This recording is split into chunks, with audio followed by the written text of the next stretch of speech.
Bien voilà, bonjour à tous. Alors, quelques petites minutes pour faire entrer les dernières personnes. Je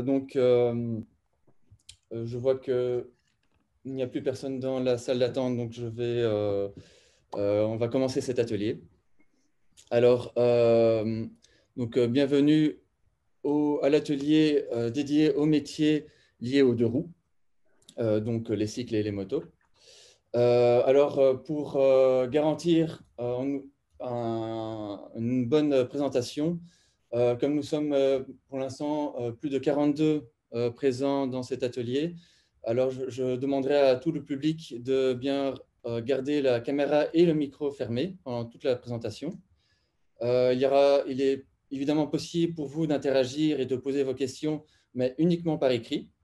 Donc, vous avez la possibilité via l'espace de conversation de Zoom de poser vos questions. Vous pouvez déjà commencer pendant les présentations. Il y aura bien sûr un moment dédié aux questions-réponses à la fin. Mais vous pouvez commencer à poser vos questions dès le début et ma collègue Isabelle se chargera d'y répondre au mieux ou de les relayer à la fin. Alors, nous avons encore des personnes qui arrivent. Voilà. Donc, cet atelier va durer plus ou moins 45 minutes. Donc, voici le programme. Alors, 2 petites secondes. Au début, il y aura quelques personnes qui vont commencer à encore arriver, donc je vais parfois m'interrompre, mais voilà. Donc, nous allons commencer après cet accueil, par présenter les métiers. Ensuite, on va parler de l'organisation des formations et donc des inscriptions également. Des stages, donc la pratique en entreprise. Et ensuite, nous aurons 10 minutes de questions-réponses. Donc, vous pourrez poser vos questions par écrit et on y répondra en live. Voilà. Et donc, évidemment, si on n'arrive pas à répondre à toutes les questions là maintenant, nous pourrons encore vous donner les coordonnées de contact pour que vous puissiez poser des questions plus spécifiques par après. Voici pour le programme. Alors, nos invités pour cet atelier, nous avons donc ce matin avec nous Manuel Martin de Cyclo, chef d'atelier chez Cyclo. Il nous parlera évidemment de la formation liée au cycle, donc négociant et mécanicien en cycle.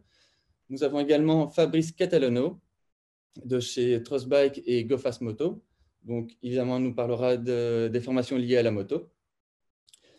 Également avec nous, Patrick Dox, responsable du pôle mobilité, nous parlera de la formation, et ainsi que Thierry Pinois du SFPME, donc conseiller pédagogique, nous parlera des stages, et ainsi que Vanessa Capalanga, déléguée à la tutelle aussi du SFPME, nous parlera également de la pratique en entreprise, donc le stage. Et enfin, moi-même, qui anime ce premier atelier de l'e-tour des métiers. Alors, nous avons encore quelques personnes qui arrivent. Et donc, je vais directement passer la parole pour la première présentation. Donc, Manuel Martin pour le métier de négociant et mécanicien en cycle. Donc, bonjour, bonjour à tous. Donc, moi, c'est Manu. Une petite présentation en vitesse. Donc, ça va faire maintenant 6 ans que je suis formateur pour l'EFP. 5 ans que je donne des formations pour Cyclo, mais là, dans le but de l'ISP, donc la réinsertion socio-professionnelle. Donc, je vois depuis finalement ces années que, on va dire que de plus en plus, j'ai de plus en plus d'élèves, de plus en plus de demandes. On voit qu'il y a de plus en plus de magasins, de plus en plus de cyclistes. Donc, je pense que mon métier est vraiment devenu un métier d'avenir. J'aurais jamais cru ça il y a 20 ans quand j'ai fait l'apprentissage, et encore moins mon père, par exemple. Donc voilà, c'est un peu ça. Ici à l'école, on va essayer de voir toutes les facettes du vélo. Donc, il y a une énorme diversité. Donc, on va aussi bien avoir du vélo de ville que du VTT. On va aussi bien avoir de l'électrique que du musculaire. Donc, on va essayer de voir tout. même si parfois il est difficile de rentrer en détail sur chaque système. Mais au moins, on va essayer de parler de chaque système qu'il existe, aussi bien au niveau du freinage, de la transmission, des roues, les différents avantages par rapport aux différents systèmes, par rapport aux besoins du client. Donc, on va vraiment essayer d'avoir une approche et une vue globale sur la mécanique vélo. Donc, ça, c'est pour le pavé théorique. Ensuite, il y a un pavé pratique. Donc, pour chacun des cours, on a, ou du moins pour une partie des cours, on a des heures de pratique qui sont prévues. Et donc, pendant ces heures de pratique, on va essayer de compléter vos compétences en sachant que normalement, les compétences se voient vraiment là où vous faites votre lieu de stage. Ici, à l'école, ce seront surtout des petites remises à niveau, des petites démonstrations, des choses que vous avez peut-être moins l'occasion de faire dans votre magasin. Et donc voilà, ça c'est un peu comment ça va se passer cette année-ci avec moi. Je pense que j'ai tout dit. Merci Manuel. Et est-ce que tu pourrais nous dire un petit mot sur la journée type, comment, dans le métier, comment ça se passe Une, via... une journée type, si on est seul dans son magasin, on va l'ouvrir, on va accueillir le client aussi bien pour l'achat d'une pièce que pour l'achat d'un vélo ou pour le dépôt d'une réparation. On va devoir, si on parle de réparation, on va devoir diagnostiquer, analyser le problème, trouver la source et la cause du problème pour pouvoir répondre au mieux aux attentes de notre client. Et ce, tout au long de la journée. Après, il y a des périodes, on va dire, ici au début de l'année, septembre, octobre, on est plutôt sur le lancement de la saison, donc on va plutôt être dans les nouvelles pièces, les nouvelles collections. Donc voilà, là, c'est aussi un chouette moment. Et puis après, on a toute la partie vraiment mécanique qui font finalement 80% d'une journée d'un marchand de vélo. Donc, ou de son équipe, s'il a une équipe. Ok. Est-ce que tu pourrais nous dire des avantages ou des contraintes liées au métier?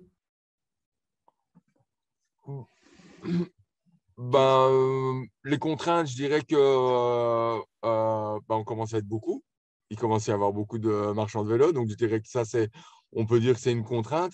Maintenant, on voit aussi que le vélo peut se voir aussi bien dans un magasin de vélo que sur d'autres moyens. Donc, ça veut dire que, allez, je veux dire, le développement est assez vaste. Donc, c'est pas parce que on sort de l'EFP et qu'on doit ouvrir un magasin de vélo, on peut faire toute autre chose tout en restant dans le vélo. Je pense que ça, c'est un des gros avantages du vélo, c'est que il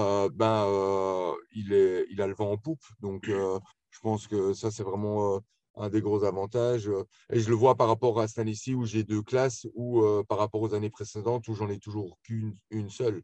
Donc voilà, ça montre bien qu'il y ait de l'intérêt et ça se voit aussi sur la route tous les jours quand je traverse Bruxelles. Je vois bien que je suis plus tout seul au feu rouge. Donc ça aussi, ça motive et ça se dit qu'il y aura d'office un client pour nous. Allez, c'est mon sentiment, quoi. Ok. Après, au niveau contrainte, à part le fait d'être nombreux et le fait que c'est quand même, voilà, c'est un métier en perpétuelle, je veux dire, amélioration. Donc, allez, on ne fait d'améliorer finalement des anciennes technologies. Et donc, c'est souvent se remettre à jour. Mais bon, c'est la même chose, je pense, que dans la moto. Donc, à un moment donné, il faut continuer à apprendre. Et moi-même, ici, je suis en train de suivre une formation sur le vélo électrique parce que finalement, en étant mécanicien à vélo, j'ai 50 ans de retard sur un mécanicien à voiture au niveau de l'électricité. Donc, j'ai besoin de me former et je pense que voilà, ça, aussi une chose que je voulais dire. Et Ok, donc, voilà. merci. Alors, avant de passer au métier suivant, je vais juste faire un rappel pour les personnes qui sont arrivées en cours de route. Donc, nous sommes maintenant 49 personnes à cet atelier. Donc, pour garantir une bonne présentation, les micros et les caméras restent coupés pour le public. Mais par contre, vous pouvez poser vos questions. N'hésitez pas à poser vos questions par écrit, donc via l'onglet Conversation de Zoom, et nous tâcherons d'y répondre au maximum. Il y aura également une séance de questions-réponses, donc toujours les questions par écrit, et on y répond en live à la fin de l'atelier.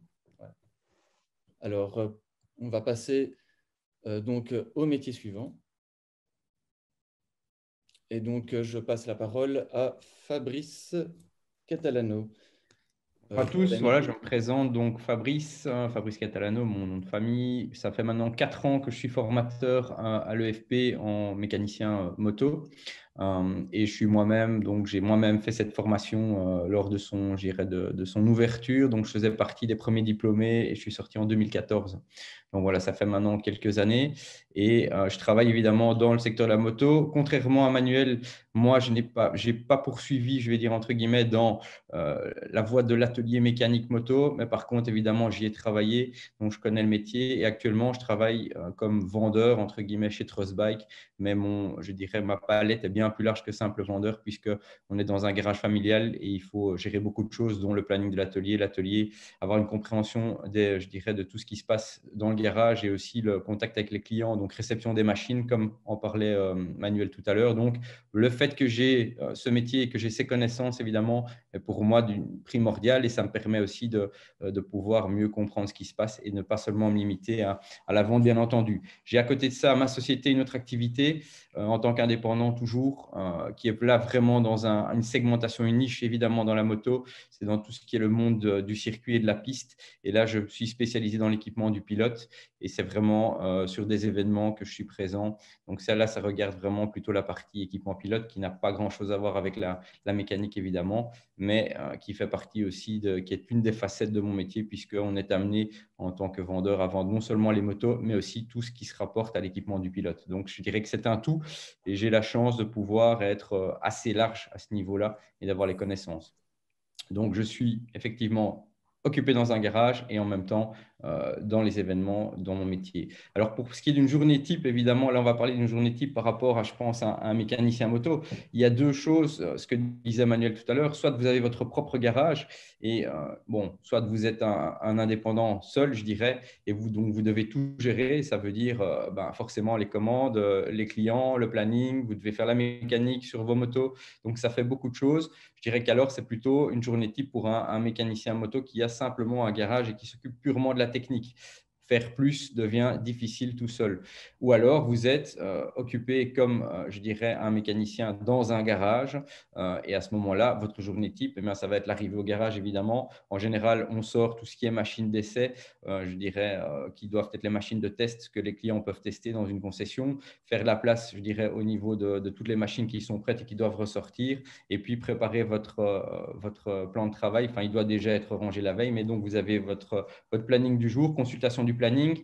Vous allez évidemment chercher les pièces qui ont été préparées et normalement, vous avez dû informer le gestionnaire du magasin des pièces dont vous aviez besoin pour l'entretien ou bien c'est lui qui les prépare. Donc, vous allez chercher vos bacs en fonction des motos qui sont à faire dans la journée. Et là, comme disait Manuel, diagnostic, entretien, réparation en fonction des travaux qui sont effectués en coordination avec le planning. Ça va être votre journée.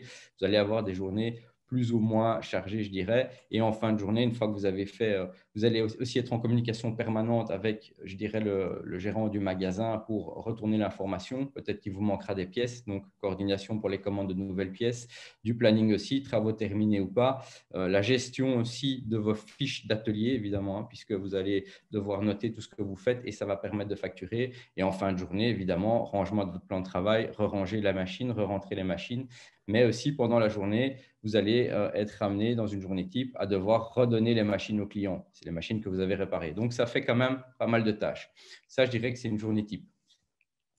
Ensuite, je ne sais pas si Benoît, tu veux intervenir pour la suite. Non, tu peux continuer. Ok. Donc, les avantages du métier de mécanicien moto, je dirais qu'avant tout, c'est vraiment un métier de passionné. Hein. Ça, c'est une certitude.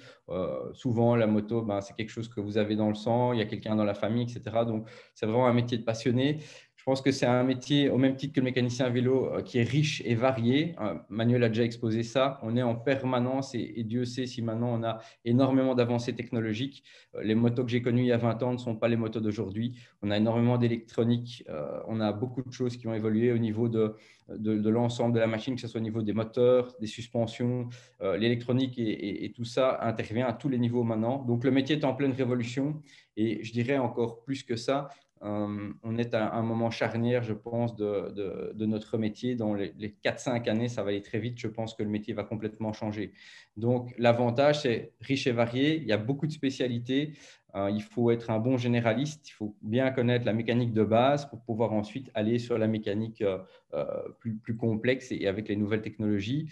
Il faut beaucoup de connaissances, donc ça, je pense que c'est intéressant. Il y a une évolution constante dans la technologie et vous pouvez ensuite aller dans plusieurs univers, donc soit l'univers du garage, l'univers de la course. Enfin, il y a moyen de faire plusieurs choses, évidemment, en fonction, encore une fois, de vos capacités à vous. Les contraintes du métier, je dirais les points peut-être un peu plus négatifs, ça va être quoi? Ça va être, c'est un métier, il faut le savoir, qui est évidemment fort saisonnier, hein. Vous allez avoir peu de charges ou pas de travail ou beaucoup moins de travail pendant l'hiver. L'hiver et l'automne, qui sont les périodes en Belgique où les gens roulent le moins. Et puis en saison, vous allez avoir le rush. Donc, ce n'est pas toujours facile à gérer, avoir ces grandes distensions, je dirais, en termes d'horaire et au niveau aussi de possibilité de travailler ou pas. Il faut savoir qu'en hiver, dans la moto, peut-être moins en vélo, on se retrouve des fois au chômage technique. Donc, c'est quand même, il faut pouvoir des fois savoir rebondir ou avoir une autre activité. Ça dépend un petit peu, évidemment. Un garage ne peut pas avoir 100% de personnes employées tout le temps. Ça, je dirais que c'est une des contraintes. Et une autre chose, c'est quand même un métier qui est assez physique, hein, je pense. Il ne faut pas le sous-estimer. C'est vraiment toujours être debout, c'est pas évident. Il faut vraiment, je pense, une bonne condition physique. Les journées sont fort à rallonge dues à la saisonnalité. Et donc, vous allez avoir cette disproportion entre basse saison et haute saison. Et il faut pouvoir gérer et encaisser ça. Ça, je dirais, c'est un petit peu les contraintes. Les débouchés et l'avenir, je pense qu'il ne faut pas être, j'en ai déjà parlé, même si le vélo, je pense, là, a fait vraiment un énorme boom, la mobilité dans son ensemble, que ce soit les voitures, les deux roues, les vélos, on est vraiment à un moment charnière de l'existence. Il y a tout ce qui est motorisation, on est vraiment sur l'électrique qui est en train d'arriver. Ça arrive aussi sur la moto, peut-être un petit peu plus lentement, mais on est vraiment en plein dedans. Donc, je suis certain que notre métier va très fortement évoluer à ce niveau-là. Vous allez devoir vous mettre à jour, nous aussi évidemment, dans tout ce qui est technologie et nouvelles motorisations. Donc, ça va être vraiment, c'est un métier d'avenir. La mobilité, c'est l'avenir. Le deux roues, je pense, est vraiment en pleine expansion. Vous pourrez ouvrir votre propre garage, mais éventuellement travailler aussi pour d'autres concessionnaires ou encore aller dans des univers tout à fait différents, mais après avoir acquis pas mal d'expérience, soit spécialiste dans des suspensions, dans la préparation moteur, mais là, on est déjà à un autre niveau et je pense que ce n'est pas pour tout de suite.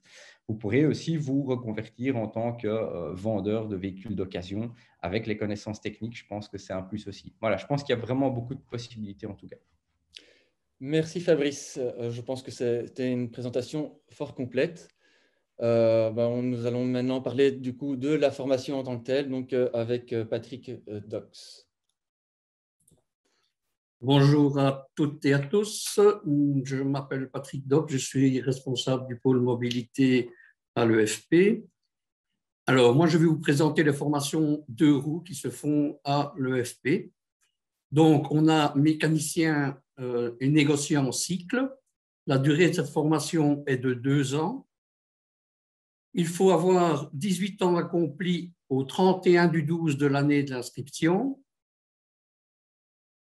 avoir obtenu la 4e année secondaire réussie dans l'enseignement général, technique ou artistique, donc c'est ce qu'on appelle le CESI anciennement, et le CED 2D actuellement, ou alors avoir réussi la 6e année secondaire dans l'enseignement professionnel, donc le CE6P ou le CQ6. Avoir obtenu éventuellement le certificat d'apprentissage dans la profession de mécanicien cycle.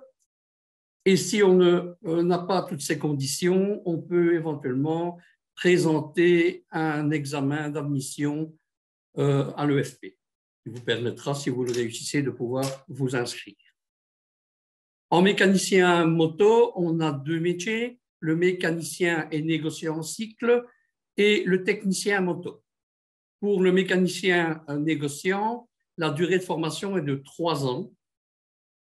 Les conditions, c'est toujours à peu près les mêmes, donc avoir 18 ans accomplis toujours au 31/12 de l'année d'inscription, avoir sa quatrième année secondaire réussie dans l'enseignement général, technique ou artistique, sa sixième année secondaire réussie dans l'enseignement professionnel, avoir éventuellement réussi l'apprentissage en mécanicien moto.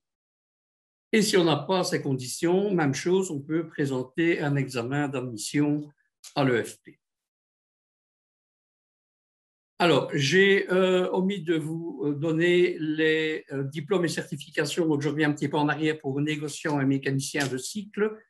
Les diplômes et certificats, on a un diplôme de chef d'entreprise en négociant mécanicien cycle et un certificat de gestion, donc qui vous permet de vous installer à votre compte, d'ouvrir votre propre magasin de vélo et atelier de vélo, ou, si vous ne le désirez pas, travailler pour une concession.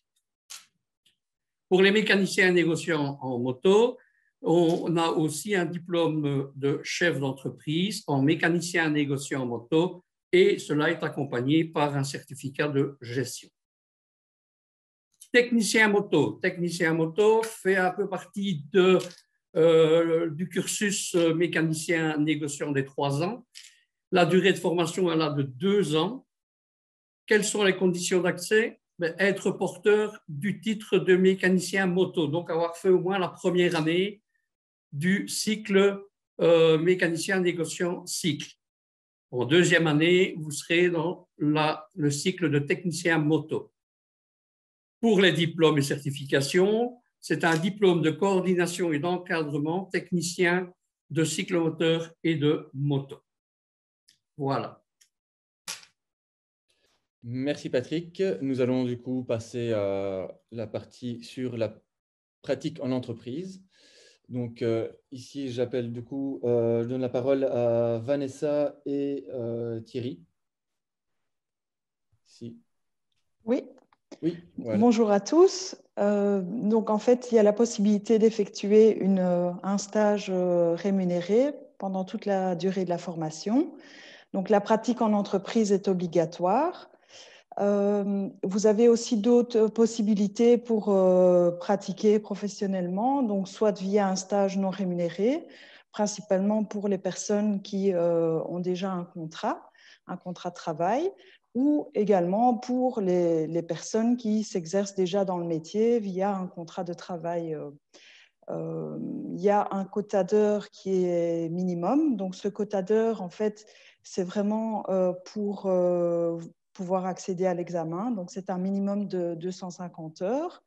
Bien évidemment, au plus vous serez en entreprise, au plus vous allez pratiquer le métier et au plus vous serez à l'aise également. Voilà, ça c'est vraiment pour tout ce qui concerne la pratique en entreprise, ces différentes modalités, que ce soit pour le mécanicien cycle, le négociant en moto ou technicien moto également. Oui, et merci Vanessa. Bonjour à toutes et tous. Thierry Pinois, le conseiller pédagogique pour les métiers de la mobilité de Roux. Et donc peut-être pour aller dans le même sens que Vanessa, je pense que c'est très très important de considérer le stage dans l'entreprise comme étant une des pièces essentielles de sa formation. Il y a bien entendu le centre de formation, mais comme l'ont expliqué les intervenants précédents, la pratique dans le cadre d'une formation en alternance s'acquiert réellement au sein d'une entreprise. Et au plus on passe d'heures au sein d'une entreprise, au plus on va maîtriser les compétences qui sont attendues à l'examen et pour le métier tout simplement. Donc, c'est vrai, comme disait Vanessa, qu'il n'y a que 250 heures de stage obligatoire pour présenter l'examen. Ça peut se faire de différentes façons, avec un stage rémunéré, non rémunéré, ça peut être mi-temps, ça peut être un temps plein si c'est possible, ou dans le cadre d'un contrat de travail. Mais il est vraiment important de considérer que les 250 heures sont quelque part insuffisantes. Ça va dépendre bien entendu du métier, mais je ne pense pas que je laisserai ma moto à quelqu'un qui n'a fait que 250 heures de stage dans sa vie. Donc, c'est vraiment très important. Ce n'est qu'un minimum pour pouvoir accéder à l'examen. Et au plus on fait d'heures de stage, au plus on apprend le métier. C'est vraiment essentiel dans la formation en alternance. Et je me permets d'insister vraiment là-dessus, que ce soit en cycle ou dans le cadre des motos. Merci Thierry et merci Vanessa. Alors, bien, nous allons passer aux questions-réponses directement. Donc, s'il y a des questions... Je peux rajouter encore quelques petites choses? Oui, bien sûr, bien sûr. J'ai encore le temps. Je sais que le temps est compté. Oui, nous avons encore un peu de temps, oui. Oui, ok, super. Donc, au niveau de la convention de stage, donc la convention de stage rémunérée dont je m'occupe en tant que déléguée à la tutelle, donc c'est une convention de stage sur toute la durée de la formation. Donc, c'est 38 heures semaine avec vos cours compris. Donc, en général, il faut compter 1 à 2 jours de cours au centre et 3 à 4 jours en entreprise. Et donc, comme elle est rémunérée, vous êtes rémunéré également pour la première année. Donc, pour vous donner une fourchette, c'est 464 €. Et on va jusqu'à la 3e année, c'est 928 €. Une période d'essai de 3 mois, 20 jours de congé par année de formation. Un autre atout aussi de cette convention de stage, ce sera un premier pas dans le monde de l'entreprise et ça va vous apporter une expérience professionnelle qui sera vraiment utile pour votre CV. Et il faut savoir aussi qu'on a beaucoup de stagiaires qui, quand ils sortent de chez nous, donc ils ont directement un job parce que voilà, ils ont déjà eu toute une pratique pendant la formation, donc ils sont déjà quasiment autonomes pour le marché de l'emploi. Donc ça, c'est vraiment aussi important à signaler. Je regarde si j'ai rien oublié. Et voilà, effectivement, donc, en faisant une convention de stage, ce sera plus concret pour vous. Ça sera plus parlant puisque vous allez pouvoir exercer ce que vous apprenez au centre. Voilà, merci. Merci. Alors, je vais passer la parole à Isabelle, qui est notre assistante chat. Donc, elle va relayer les questions pour nos invités. Bonjour tout le monde, vous m'entendez bien? Oui. Oui, ok, parfait. Eh bien, on a quelques questions qui ont été posées pendant les interventions, donc merci pour votre intérêt déjà. Il y a eu certaines réponses apportées dans le chat ou pendant les interventions de mes collègues. Notamment, Charlotte se demandait si elle comprenait bien, l'apprentissage se faisait bien essentiellement pendant les stages chez les vélocistes. Je pense qu'on y a déjà en partie répondu en disant qu'il y avait des cours qui étaient donnés en centre de formation et toute la partie stage en entreprise. Eric posait une question sur les compétences nécessaires pour accéder à l'option mécanique vélo, conditions d'admission qui ont été relayées, exposées par Patrick. Alors, Christophe se demande si la pénurie actuelle des pièces vélo ne risque pas de diminuer artificiellement la charge de travail des mécaniciens. Je ne sais pas si mes collègues peuvent répondre Non, à cette... c'est ce que je lui ai répondu. Les pièces sont parfois difficiles à avoir, même si on arrive quand même à les avoir. Et ce n'est pas pour autant que les ateliers ne sont pas vides. Allez, je connais beaucoup de magasins qui sont, entre guillemets, même encore débordés. Donc voilà, après, c'est sûr que la pénurie de pièces va jouer, je veux dire, et a joué sur, sur les ventes et vont jouer encore ici sur cette année-ci. Je pense qu'on va reprendre un équilibre à partir de 2022.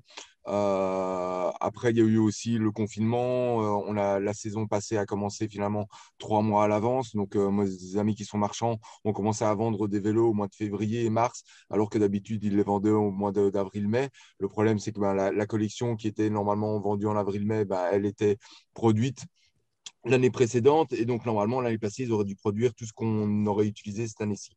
Donc voilà, mais pour moi il n'y a vraiment aucune inquiétude par rapport à ça. Je vois bien que mes collègues sont justement encore bien sûr submergés de travail, et il n'y a pas vraiment de soucis à ce niveau-là. Voilà. Merci Manu.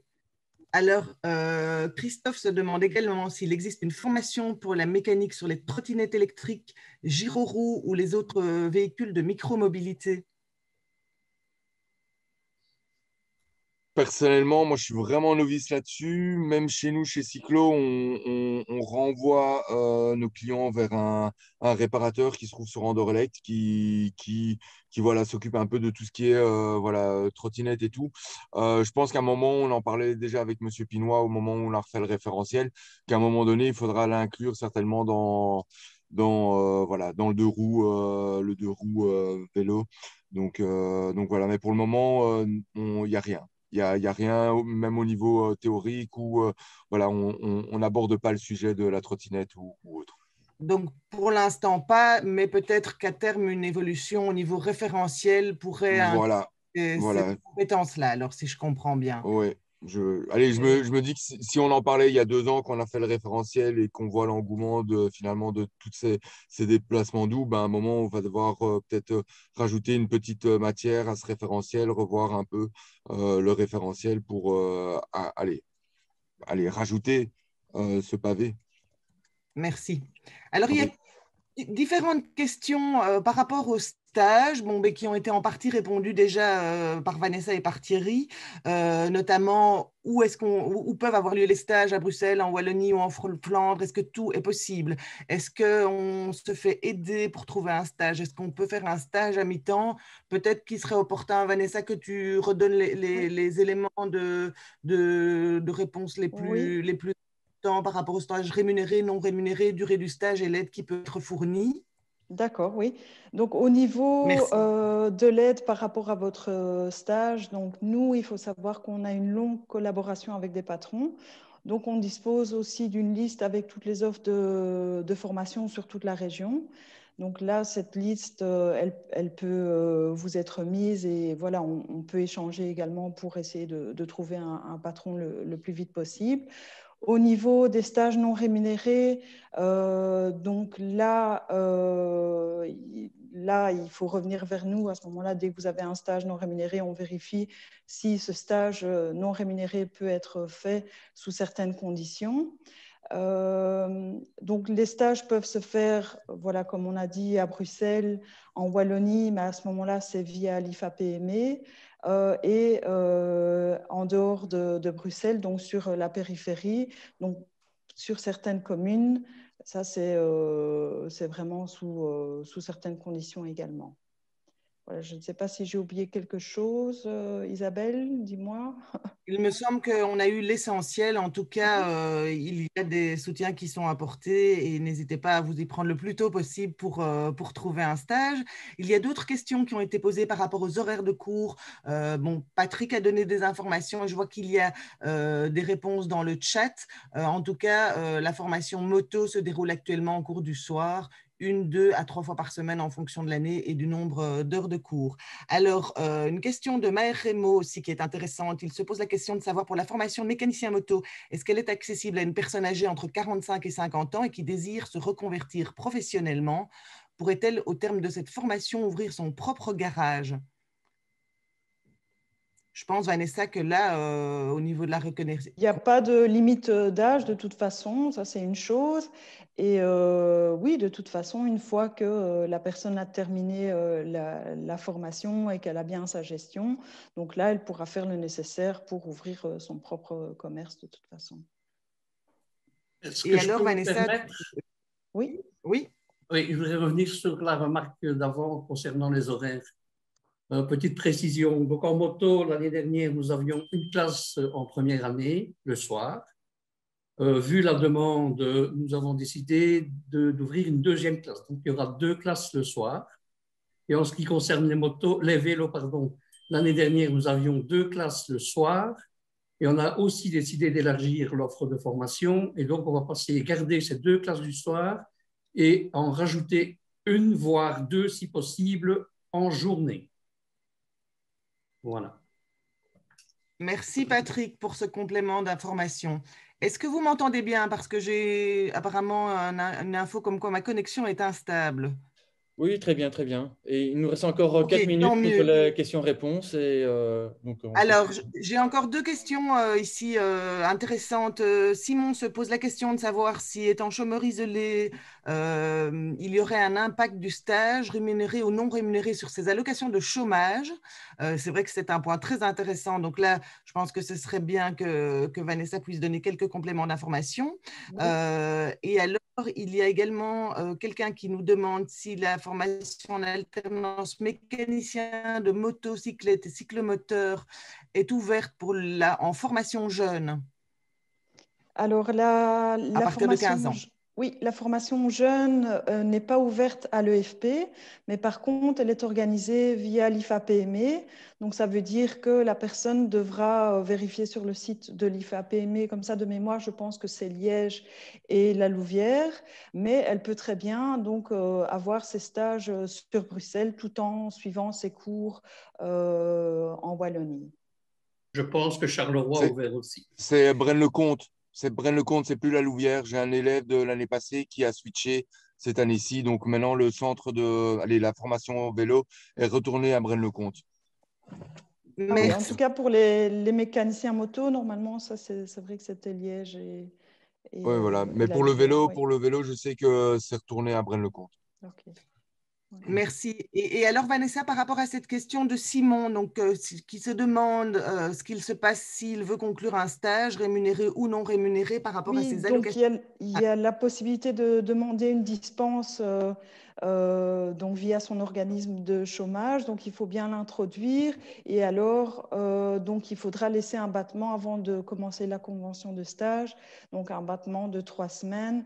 Donc, bien se renseigner pour qu'il n'y ait pas d'impact au niveau de ces allocations chômage, que tout soit bien fait dans les règles par rapport à ça. Merci Vanessa. Alors, parmi les différentes questions, et je ne vais plus prendre trop de temps, hein, bien sûr, mais je vois qu'il y a certaines inquiétudes par rapport à est-ce qu'il y a une limite sur les places pour s'inscrire. Là, c'est en partie en centre de formation. Certains s'inquiètent aussi savoir est-ce que c'est difficile de trouver des places de stage en entreprise, notamment pour le mécanicien cycle, étant donné que ce sont des demandes de pratique qui ont sans doute beaucoup augmenté surtout cette dernière année. Oui, en ce qui concerne les places disponibles en formation donc au centre ici à l'EFP, je pense qu'on pourra couvrir la demande qui sera faite, étant donné qu'on va doubler le nombre de classes en moto et la même chose en vélo. Donc, on devrait pouvoir faire face à la demande. Après, par rapport au lieu de stage, c'est pour ça il y a une personne qui demandait à partir de quand il pouvait s'inscrire. Mais je dirais le plus tôt possible. En fait, dès qu'on s'est inscrit à l'EFP, normalement, on a droit à trouver un lieu de stage et à signer une convention avec le marchand. Donc, je dirais plus tôt vous avez le sentiment que c'est ça que vous voulez faire, plus tôt vous devez chercher parce que malheureusement, il ne faut pas se cacher. Il y aura certainement pas assez de magasins sur Bruxelles, donc certaines personnes vont devoir sortir de Bruxelles. Ici, dans mes élèves de cette année-ci, j'en ai donc sur les 46, je dirais que je suis sûr d'en avoir 30 qui ont un stage. Mais donc, si les 30 de cette année-ci ont un stage, voilà. Après, ça dépend aussi les infrastructures. Il y a certains marchands qui peuvent prendre plus de personnes que d'autres. Donc voilà, ça c'est. Mais je dirais plutôt vous cherchez, mieux c'est parce qu'effectivement, à un moment, les places vont devenir chères. Merci Manuel. Après, il y a d'autres filières comme Decathlon ou autres, je veux dire, magasins qui travaillent dans le vélo et dont finalement le moment passé chez eux peut valoir comme un stage. Donc, j'ai aussi des élèves qui ont fait leur stage chez Decathlon, donc ça, il n'y a aucun souci. Si je peux me permettre un complément d'information, même comme assistant de chat, vous pouvez voir sur le programme de l'e-tour, il y a cette semaine un atelier thématique qui est organisé et qui est relatif au stage en entreprise avec tous des trucs et astuces pour vous aider à trouver un stage. Donc, n'hésitez pas à suivre cet atelier. Alors, je ne sais pas s'il y a encore quelques minutes ou pas, Benoît. On peut prendre, je dirais, encore une question. Maintenant. Oui, une dernière question. Ok. Il y a Faisal qui se demande, étant en 5e construction, qu'il n'a pas terminé, est-ce qu'il peut arrêter pour faire une formation mécanicien à moto en restant sur le statut étudiant? Là, moi, je peux passer la parole à Vanessa ou à un de mes collègues. On n'a plus le statut étudiant, en tout cas, une fois qu'on s'engage dans une formation chez nous. Certains se demandent également quand commenceront les cours. Est-ce que c'est en septembre ou est-ce que c'est plus tôt? Alors, les cours débuteront à la mi-septembre. Merci Patrick. De toute façon, d'une façon générale, pour tous les participants aujourd'hui, et merci pour toutes vos questions, vous pouvez trouver beaucoup de réponses sur notre site internet, sur les fiches métiers par rapport aux conditions d'inscription, par rapport aux horaires de cours, par rapport au contenu des cours. Vous pouvez également, pour toute recherche de stage, si vous allez sur le site de l'EFP, je cherche un stage, vous aurez les coordonnées des délégués à la tutelle en charge des différents métiers. Et donc, voilà, parce que je vois que les questions continuent à arriver. Hein. Quand peut-on venir sur place pour les inscriptions? Qu'en est-il des allocations familiales lorsqu'on est à l'EFP? On n'était plus en étudiant. Hein. Ouais. Voilà, on a le temps de répondre à tout maintenant, donc je préfère laisser notre animateur mettre du temps, me dire s'il y a encore un petit moment pour répondre à ces autres questions-là ou pas. Oui, alors malheureusement, on va devoir stopper les questions-réponses, évidemment, parce qu'il y a d'autres ateliers et des personnes qui doivent passer d'un atelier à l'autre. Donc, juste après, nous avons encore un atelier logistique, les métiers liés à la logistique et de l'aide aux personnes qui commence à midi. Mais voilà, donc nous allons passer à la suite. Alors, un petit rappel, parce que j'entends qu'il y a des micros ouverts, donc veillez bien à fermer vos micros. Vous pouvez toujours poser vos questions par écrit. Si on a le temps d'y répondre, on y répondra. Voilà. Alors, donc, si vous avez envie de vous inscrire, il y aura un formulaire disponible sur le site de l'EFP, donc efp.be, à partir du 10 mai. Donc, à partir de ce moment-là, vous pourrez commencer donc, la procédure d'inscription à l'EFP. Ensuite, voilà, donc il est toujours possible, comme Isabelle nous l'a précisé, de nous contacter par la suite. Donc, si vous avez encore des questions, n'hésitez pas à nous contacter donc, par email à info@efp.be ou par téléphone au 0800 85 210. Nous sommes aussi présents sur les réseaux sociaux, donc n'hésitez pas à nous suivre sur Facebook, Instagram, LinkedIn, Twitter ou YouTube. Donc, il y aura, cette présentation sera disponible par la suite. Il y aura des liens pour accéder au réseau directement. Et avant de nous quitter, si vous avez quelques minutes pour répondre à un petit sondage que je vais vous proposer tout de suite. Voilà. Donc, si vous avez le temps de répondre à ce sondage, et ensuite, nous clôturerons cet atelier.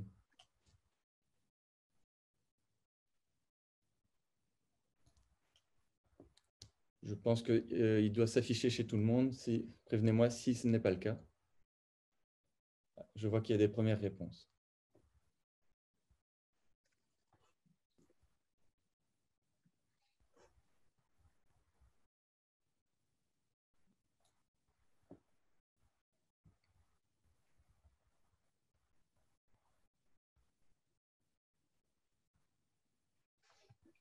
S'il n'y a plus de questions, je vais vous laisser, Benoît, si ça va. Très bien. Ça va. Merci à tous, en tout cas, pour votre participation. Merci, Emmanuel. Merci à toute l'équipe.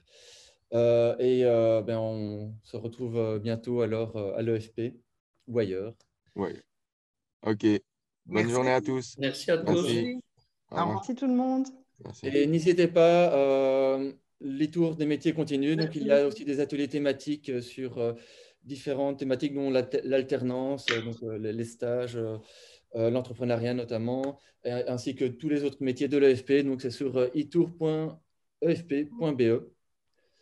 C'est sur l'application Zoom? C'est toute la semaine jusque vendredi. Voilà, alors je laisse encore quelques secondes pour les derniers pour répondre au vote et puis nous pouvons nous dire au revoir et à bientôt.